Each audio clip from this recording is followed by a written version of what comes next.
All right, so piling on the homework. How do we keep people functioning effectively and safely from their homes? Changing the way we think about work is a monumental undertaking, okay? We've been conditioned since childhood to see it as the place where mom and dad go, where they disappear most days. And that idea of going has never quite left us. The important first change is to understand that work is not where you go, it's what you do. And if we can enable people to do all the stuff that they have to, then where they do it from becomes less and less important. Now, some of your employees get this already, okay? I probably have shirts older than most of those employees, okay? But it's somewhat new in the work arena for a lot of people. And there are people who feel overwhelmed by that acceleration that's happening with coronavirus, by the fact that so much change is happening so fast. And you know how much people like change. The areas we'll cover today, number one is access. Can they get to where they need to get? Number two is security. Can they do it without putting your network at risk? Number three is management. How do you manage them effectively given the restraints that are on you based upon how we're working? And four is culture. Can you keep your workplace culture alive even though you're not sharing a common workplace anymore? So this is how we're going to go through the subject matter today. Your people need the right stuff if they have any hope of being productive from home, and if you have any hope of being able to manage them. They need a high-speed internet, a reliable internet connection. Cable TV provider is the logical first place to look. Comcast does this.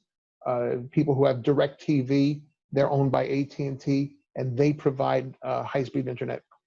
Some users are going to find spotty internet connectivity based on what they already have. They may be using applications now that are asking more of them than before, and so they may be experiencing some lag and whatnot. There are organizations that are considering or have considered paying for the upgrade during the time of the temporary work from home situation. So if you have particular employees who are struggling with their bandwidth, they can upgrade to the next level from their provider, and the company will pay for that difference in price for the limited period of time that someone's working from home. It's something for you to consider. They need a business-ready machine to work on, okay? Please do not let them spend 8 hours a day working with their thumbs, all right? That's an efficiency nightmare. It's a workers' comp claim waiting to happen. A PC or a Mac or a laptop or even a hybrid machine like a Surface Pro will do perfectly well as long as it's been tricked out with adequate memory and processing power. I'm pretty sure some of you anticipate already where this is going, right? So Mabel and Filbert, they want to use their home PCs to work on your stuff in the office. But Mabel's kids are downloading pirated movies all night and God knows what else. And Filbert's likely to be distracted by all the porn he has on his hard drive. And so some companies, to avoid the Mabel and Filbert show, have instructed their employees to take their office equipment home with them. You want to make sure that the operating system that's on their machine is up to date, okay? For those who are using PC-based products, you want to make sure that you're not using Windows 7. It went out of life in January. And once an operating system is out of life, it means Microsoft and Microsoft partners are not supporting it anymore. There are no longer any security patches being sent out.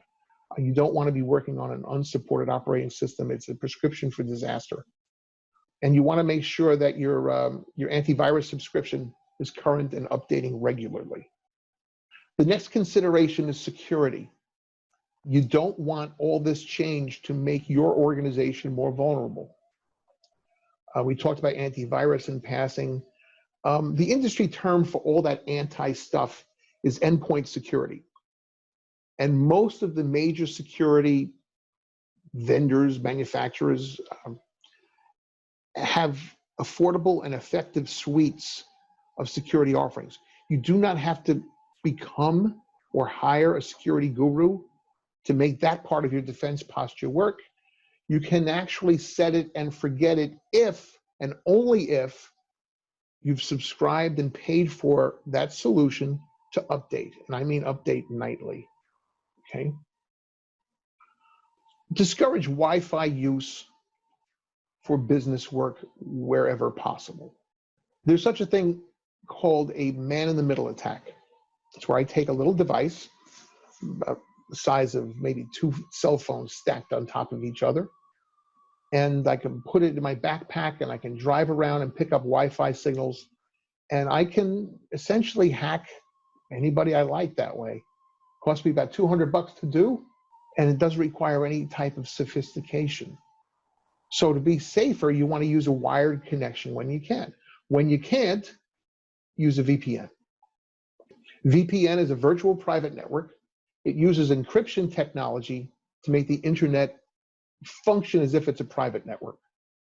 Okay, it encrypts all the information that leaves your computer, and it de-encrypts it on the other end, and then vice versa. So the same technology that puts you at risk with ransomware is actually helping you in a VPN. So if you can't use a wired connection, VPN is important. I'm going to walk you through the 3 greatest security risks that you have. These are the 3 number 1 risks that you have. Your most trusting employee, your most gullible employee, and your most careless employee. Sometimes it's all the same guy. But those are the 3 greatest risks you have. More than 80%, actually close to 90% of successful data breaches happen because somebody goes click when they shouldn't. You ever get a fake email from FedEx or Netflix or your bank? They're hard to resist, aren't they? They look really good. I talk about this in a lot of presentations. We're not going to take a deep dive today, but think about it this way. If you're really, really sophisticated about phishing and you're able to resist 19 out of 20 fake emails, bogus emails, that's pretty good. You're way ahead of the average. Flip it around. If you have 20 employees and they're all as good as you are, then 1 out of those 20 is probably falling for it every time something comes through. Okay? We've put together a program, an anti-phishing program, that's geared specifically towards small businesses. It's been proven, the combination of our testing and our education lowers the vulnerability of organizations and their employees by a dramatic degree. Business email compromise. Sometimes the fake emails don't come from Netflix, they come from you, or they seem to. This is where someone who's spoofing the boss's name directs somebody to wire funds to a particular account or to attach payroll information in an email to their quote unquote, their new CPA firm. These email scams are very elaborate. Our in-person security training goes to the heart of this exploit, tilts the odds back in your favor. It's something to watch out for. Anyone here use the same password over and over? If we had the audio on for everyone, I think we'd probably hear a few yeses, especially since you're anonymous. We all do it. If we had another 20 minutes, I'd take you into the dark web and I'd show you where I could buy 1,000 or so credentials, meaning usernames and passwords for employees, business credentials. We have a solution designed to get you safely beyond this particular gotcha. These 3 things alone will make you much safer even after you're all back to the office, not just while you're working from home. So we've been managing, as I said, we've been managing remote employees for a long time. I'd like to take a few minutes and talk about some of the management challenges of working with people that you can no longer fist bump with. If it sounds weird to be taking management advice from an IT guy you've never met, we'll tie it back into the technology tools a little bit later during the presentation. And if you happen to be one of those change-resistant people we mentioned earlier, let me start with a couple of statistics that might make you feel a little bit better. People who are working from home say their family and personal life have gotten better. Their stress levels are down. Their morale is up. They feel more trusted at work. They feel more respected at work. And 93% believe they're collaborating better than they ever did when they were going to the office every day. Think about that. This isn't new. This is taken over a number of years, and it's been a consistent pattern as the workforce has become more diversified in terms of geography. But we need to flip the coin a little bit too. There's a but. Isolation, loneliness, anxiety, all of these psychological problems are real. And they're things that you have to, as a manager or a business owner, have to be aware of, conscious of, and work to mitigate consciously and conscientiously. Workplace paranoia is another issue. That's when I'm sitting in my home office and I see that there was a meeting that took place without me. Something went on that I kind of felt like I should have had a hand in, and I didn't. And my mind starts working.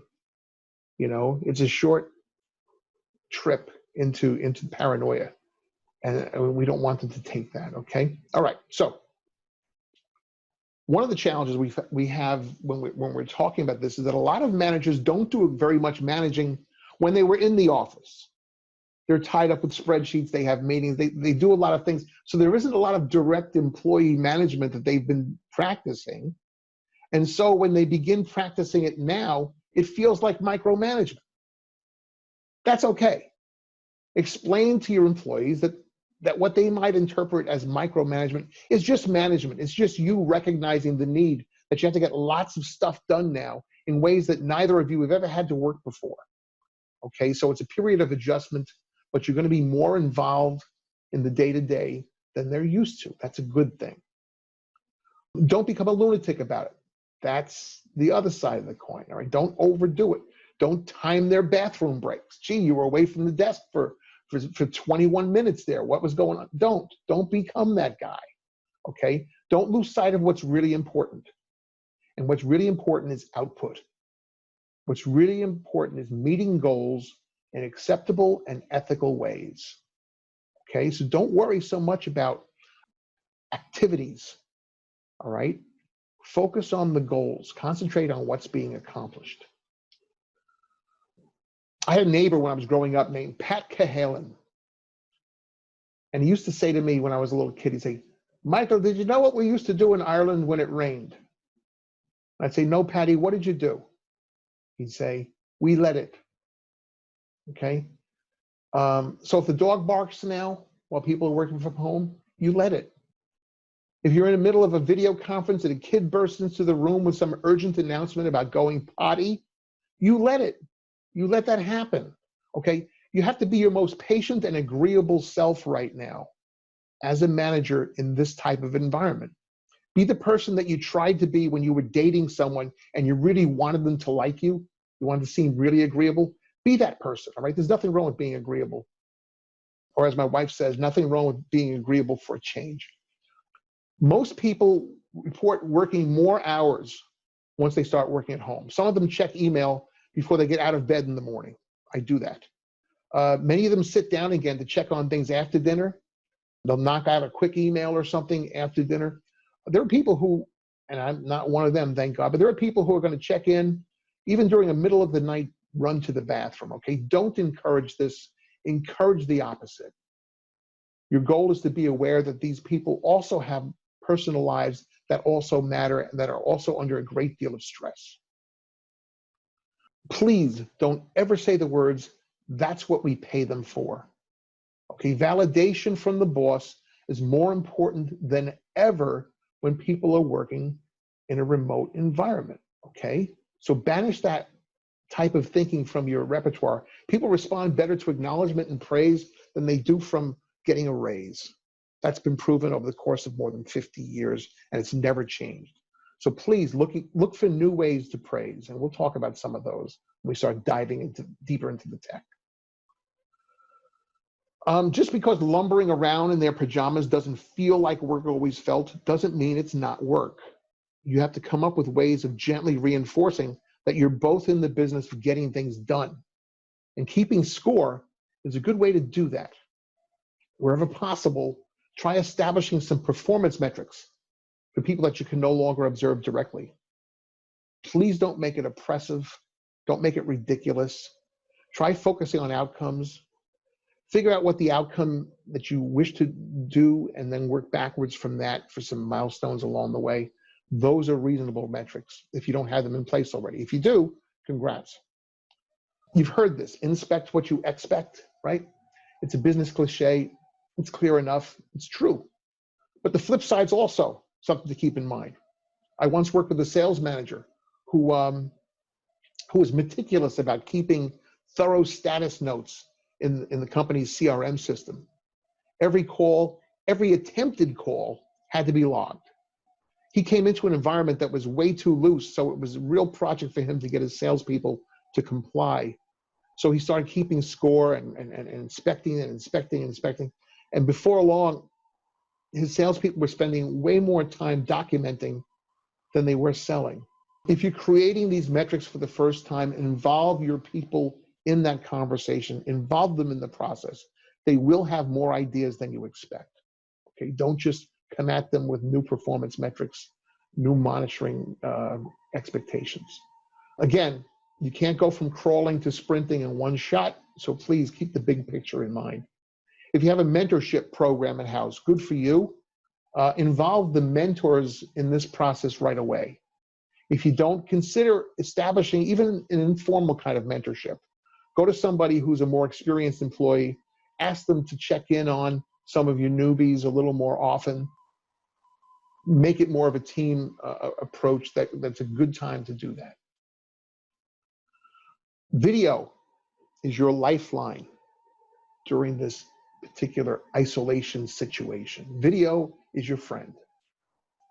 We're going to suggest that you schedule a full slate of one-on-ones with your entire staff, and then respect those appointments with everything you have, okay?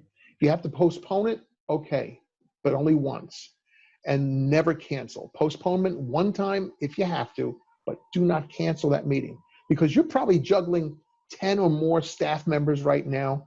You're filling out applications to get government assistance during this particular situation. You're speaking to customers who want to pay you less than they normally do. You're speaking to vendors because you'd like to pay them a little less than you normally do. And you have all the stuff that you have to ordinarily deal with running your operation. All of this is going on. And your employees, each of them has only one boss. And it's a very short trip from why did he cancel our meeting to what did I do wrong to why is she pissed at me. It's a short trip, especially when you're feeling isolated. Make those one-on-one meetings, schedule it for a full hour. You don't have to fill it, but don't rush away from them either, okay? And talk about more than just the work, all right? Their life has changed really, really suddenly. Talk about what that's been like. Talk about where they're working from. You can ask them what's their favorite part about working remotely. They might say, I like not having to fix my hair in the morning. I don't have that problem, but some people might. They might say, I'm glad not to be sitting in traffic for an hour every day. Find out what their daily routine is like. Invite them to tell you what it's like on a day-to-day basis. Ask them, this is a good one, ask them if they're included in their team, if they feel included in team decisions, okay? Ask them if the tools they have are getting the job done. Ask them if there's anybody in the office they wish they were connecting with more, or that they miss not connecting with quite as much. And ask them how you can better help them. This last one, self-explanatory. We've kind of gotten through this already. You have to be more available to them now than you're used to, okay? You have to be more available to them now than they are used to.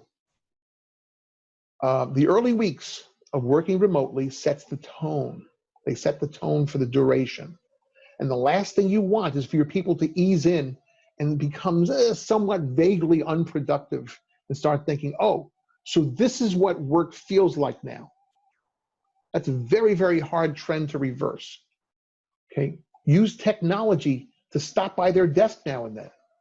And we'll talk about some of the tools you have for doing that. The uninvited pop-in, not on a schedule that they can figure out, but often enough to matter. Balance those pop-ins, though, with genuine trust whenever you can. Employees deserve to be trusted until they've proven to you that they can't be trusted. And if they can't be trusted, you may have a different problem here, okay? So please don't overdo that. It's not your job right now to act like they have, like they're children and you're a school teacher. Don't multitask during your employee meetings. If you're one of those guys, and I'm one of them, where during a meeting, I'm going to look down, I'm going to see what this was, I'm going to, I may respond to something with a quick, I'm in a meeting, call you back. It's not intended to be disrespectful, but it does take me a little bit out of the flow of that moment. And when you're working remotely, or you're dealing with someone who's working remotely, they deserve your focus, they deserve your being there, okay? Leverage the technology to expand the meeting just like you would in the office. From an employee's standpoint, if I'm sitting in an office and I hear a conversation going by at the next desk or in the next room that has something to do with me or something to do with my team, I may jump up, I may get over there and just contribute or hear what's going on because it's relevant to me, okay? That's the natural flow of a shared workplace. When you're isolated and you're meeting on Teams or through Slack or something like that, you have to consciously look to bring more people into the conversation, all right? If they belong in there, think that way. It's important for you to include them. Let's talk about culture for a minute. What it feels like to work in your organization. You don't have to lose it right now. And it's good if you can do things that makes people feel as though they're still working where they work, okay? Let's talk about chat for a minute. There is a good amount of spontaneous, non-task specific, non-work related chat that takes place during a normal business day. Did you watch the game last night? Have you caught up on Tiger King? What do you think we should do for Katie's birthday? There's an enormous amount of that. Let's call it audio wallpaper, whatever you want to call it. You can use chat technology to encourage that this continues. But please don't get wrapped up in how much of it you see. A minimal amount of small talk looks like a whole lot more when it's transcribed. Group meetings, obviously that's a no-brainer, but you can set up a relaxed forum for people to hang out during lunch if they want to, okay? Some people may want to go grab a lunch break, leave all their screens behind, and zone out in front of a different screen, a television screen. Some people may want to sit in their yard. Some people may want to jump on the treadmill. Some people may want to squeeze in a 35-minute nap. They're allowed to do all of those things. But someone else who lives alone and now finds themselves working alone, they may appreciate the chance to sit in an informal forum with a few coworkers who are all munching on their sandwiches at that time. You can set things like that up through the chat program. Happy birthday. You don't want to miss those either. You can simulate the office environment in other ways. When you're in the office, you know who's available, you know who's in a meeting, you can see who's on the phone, okay? Your technology can tell you these things as well. Learn to take your cues from that as you go. If you notice someone at their desk for an inordinate stretch of time and they're not on a killer deadline to your knowledge, encourage them to get up and walk away. Tell them, get away from your desk for a little while, man. You've been grinding it. You've been there for 4 hours. Get up. Go breathe somewhere. We have a tradition in our organization of Thirsty Thursdays around 4:30, 4:45 in the afternoon. You'll see people opening up a cold beer in the office and just relaxing for the last half an hour of the day. And then it continues into the happy hour sometimes after work.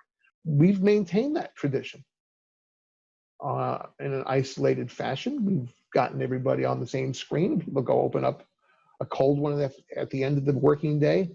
You can do that kind of thing. Pizza parties. Let's have a Thursday pizza party, and you can send pizza to your employees' houses by delivery and have a pizza time. It's one of the things you can do. Swag. Most organizations have t-shirts and hats and things like that. Wouldn't it be cool if you sent some swag to your remote warriors now? And wouldn't it be especially cool if you thought about their families? Okay, who's their partner? How many kids they got? Send some t-shirts to them, all right? I guarantee, because what does a promotional t-shirt cost you? I guarantee you that if you sent a t-shirt for your employee and his or her spouse and 2 of their kids, and they're somewhat appropriately sized, that you would get a much, much bigger bang for that buck than you would handing them out at a trade show. okay? U.S. Postal Service, why not slap a first-class stamp on a letter from you, a handwritten note to team members, thanking them for grinding it out through these tough times and letting them know they're in your mind, okay? These are all little things that you can do to keep that culture alive and thriving during really difficult times. Let's talk about the technology. This is the logo for Microsoft Teams. Microsoft Teams is the best platform available for making it feel like it's your place, for maintaining your corporate culture, for keeping your people efficient, for helping them collaborate really, really effectively, and for doing all the cool and important stuff we've been talking about. And you know what? If you got Office 365, you're already paying for it. You already have this. So I'm going to change screens here if I can. Brittany, can you pop in here and let me know if you can see the team screen? Yes, we can see it. Fantastic. So this is our activity feed. Any conversation that should involve me shows up in this feed here. And it will highlight on my screen, no matter what I'm doing. It'll highlight on my phone, because I have it synced to my phone. And that's how we do that. Let's go here, because you have to see what this is, because you see, all you see is that guy, that dangerous, scary-looking Vice President of Operations, Michael Lidke. A lot of people read that article about someone who put one of these Teams avatars in place and made herself look like a potato for a corporate meeting, and then couldn't undo it, and sat through an entire meeting looking like a potato. It's a toy. It doesn't change how you work. It just livens up the environment a little bit. So right here we have our screen, and we can see 4 people already. I'm number 5, 6, 7, 8, 9, 10, 11 people are in our meeting right now. And I could talk to any of them. I could talk to all of them. Let's see, I'm going to yell out a question here. Hey, I'm doing a tour for my webinar attendees of Microsoft Teams. Just wanted to say hello to you all. Be careful. Don't stand up if you don't have pants. Okay, we can go individually. And I could call out Kelly or Daniel or anybody I want and get an answer from them that way. Okay. So here's our chat screen. So I'm chatting with Dina, our CEO. I'm chatting with Kelly, who's in charge of our account management. With Lisa, who does all of our marketing. And we can just chat like we would in any other, we can do group chats. This one had 4 of us involved. And we can attach something into the chat so that we can see what someone in particular is talking about. Okay, same platform, you're already paying for it. We have particular teams. Take a look at the left-hand side of the screen here.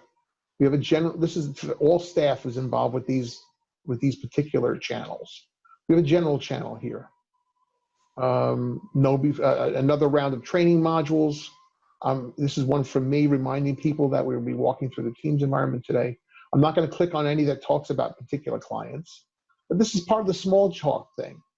Hey, if you guys are looking for a particular graphics card for your computer, I just found this one on sale for only $10,000. Wine drinkers, deal on wine. Okay.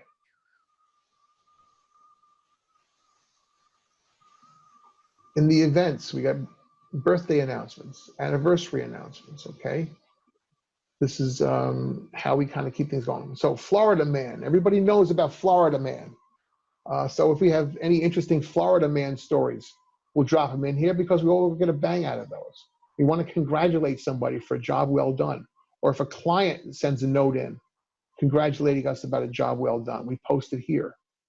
If someone's going to be late to work, we see it. If someone's going to jump away for 15 minutes because someone showed up at the house, you're right back, and I'm back, okay? And random. This is where we get some more goofiness. But that's the general one. That's open to everybody. Now we have groups inside the organization. We have a sales group. So people who are so involved with sales can see what's going on here. We have a business services group. We have a management team. So we talk about some things at a management level. We have technical services team. So people are able to get into the areas of the organization that matter to them, stay current, stay involved, stay engaged, collaborate in real time. Very, very important. From the same windows, I can access client files. I'm not going to go here for long, but you'll see we can get into any client file that you might be able to get from hitting the Documents tab or the Search tab. I can get my own files here and pull up screenshots that I've done, videos I've done. This PowerPoint is in here somewhere, okay? So all of these things are available within the single platform right here, and it's remarkably powerful. Let's go further. It syncs with my Outlook calendar.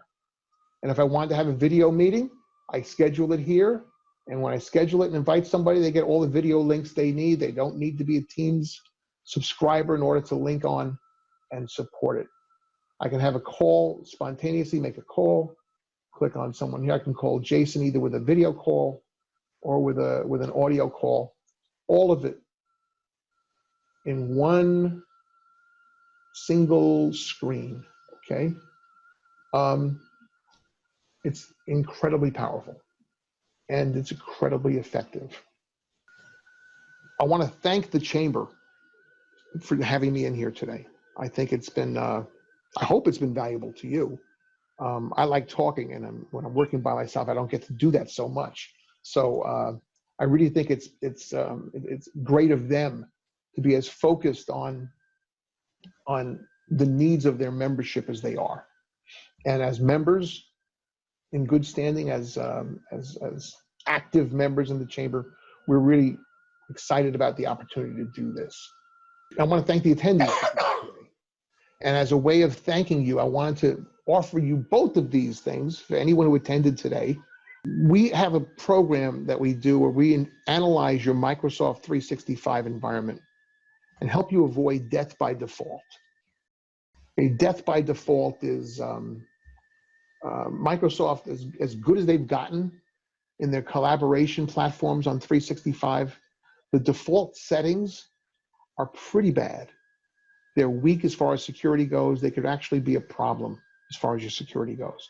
So we do a death by default analysis, identify all the things that need to be changed, how and why they need to be changed, and tell you how to do that. We're happy to do that for you for free if you want, because you attended this morning and hung out with us. And finally, I'm happy to sit down with you and take you on a more customized tour of Microsoft Teams and show you how it might work within your organization, what types of benefits you might be able to derive based upon your mission and your environment, okay? So if you want either of those or both of those, please let us know. You can let us know either directly, my contact information is on the screen, or you can let us know through Brittany and the Chamber. They'll get the information to me, and we'll be responding accordingly. That concludes our presentation. Thank you so much, Mike, for your participation with this. I think everything that you shared was very helpful, and especially the Microsoft Teams option, just to give some business owners some more options for different platforms. I think that was very beneficial to share. So My pleasure. Thanks for having me. Yes, thank you. And I hope everyone has a good rest of their day. We do have more webinars coming up, so please check the Palm Beach North Chamber of Commerce website and our Facebook for those dates. And I hope you all have a great day.